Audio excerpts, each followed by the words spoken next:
Olá, hoje a gente mergulha no capítulo 6 do livro de Êxodo. A história pega de onde parou, com Deus respondendo diretamente à frustração do Moisés, né?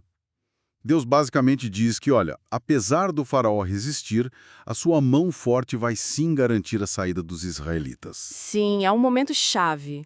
E logo depois vem aquela declaração impactante. Deus se apresenta a Moisés com o nome Senhor, né? Yahweh. O texto até faz questão de dizer que os patriarcas Abraão, Isaac e Jacó, eles conheciam Deus como o Deus Todo-Poderoso, El Shaddai. Mas esse nome, Yahweh, parece que marca uma nova fase, né? Ligada à aliança, à ação de libertar mesmo.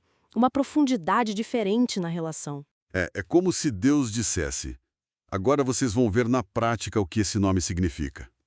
E ele continua, lembrando da aliança sobre Canaã, dizendo que ouviu o gemido do povo escravizado. É bem direto. E aí vem uma série de promessas, né? É quase um juramento em primeira pessoa, começando com Eu sou o Senhor. Muito forte. Ele promete tirar do jugo egípcio, libertar da servidão, redimir com o braço estendido e grandes juízos. E mais, né? Tomá-los como seu povo e ser o Deus deles. Nossa, é uma carga teológica e de identidade muito grande ali. Uma sequência assim de garantias muito fortes. 5 promessas de mudança radical. E ainda termina prometendo levar para a terra prometida, dar como herança. E, de novo, eu sou o Senhor. Quase uma assinatura, né? Para selar tudo. Exato. Parece que não tem como dar errado, né? Olhando assim no papel.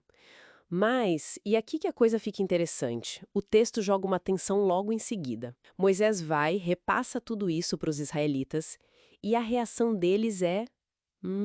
nenhuma. Eles não dão ouvidos. Nenhuma. Mas por quê? Depois de ouvir tudo isso... O texto é bem claro quanto ao motivo. Por causa da angústia de espírito e da dura servidão. O desânimo era total. Nossa, isso é muito real, né? Meio doloroso até. A promessa divina, mesmo sendo tão poderosa, esbarra no sofrimento do agora. A dor, o desespero ali do dia a dia, parece que deixou eles surdos para a esperança, mesmo vindo de Deus. A realidade imediata era esmagadora. Exatamente. O texto não está romantizando a fé, não. Mostra esse choque mesmo entre a promessa e a psicologia de quem está sofrendo muito. E a situação do Moisés fica ainda mais complicada, porque aí Deus manda ele falar direto com o faraó. E aí a hesitação dele volta com tudo, né? Bem humano isso. Ele argumenta com Deus tipo, escuta, se nem o meu próprio povo me ouve, por que o faraó me ouviria? E ele ainda usa aquela expressão forte, né? Dizendo que tem lábios incircuncisos, uma dificuldade na fala, uma inadequação. Uma autopercepção de limitação bem profunda. Ele se sente despreparado para essa tarefa gigantesca. E é nesse ponto de tensão, sabe? Que a narrativa dá uma pausa em sério, uma genealogia. Uma genealogia ali no meio. Pra quê? Foca na tribo de Levi, vai detalhando a linhagem até chegar em Anrã e Joquebede, que são os pais de Arão e Moisés. Mas qual a função disso exatamente naquele momento da história? Olha, parece que tem uma função dupla, sabe? Primeiro, é como se legitimasse a liderança deles, de Moisés e Arão, dentro da estrutura de Israel.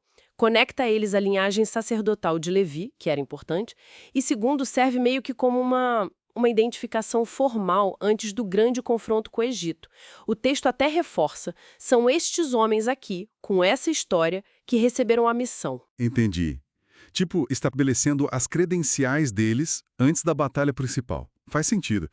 Mas é curioso que, logo depois de identificar Moisés e Arão, o capítulo termina voltando à estaca zero, né? Deus repete a ordem para Moisés falar com o faraó e Moisés, de novo, expressa insegurança por causa dos lábios incircuncisos. A genealogia não resolveu o problema interno dele.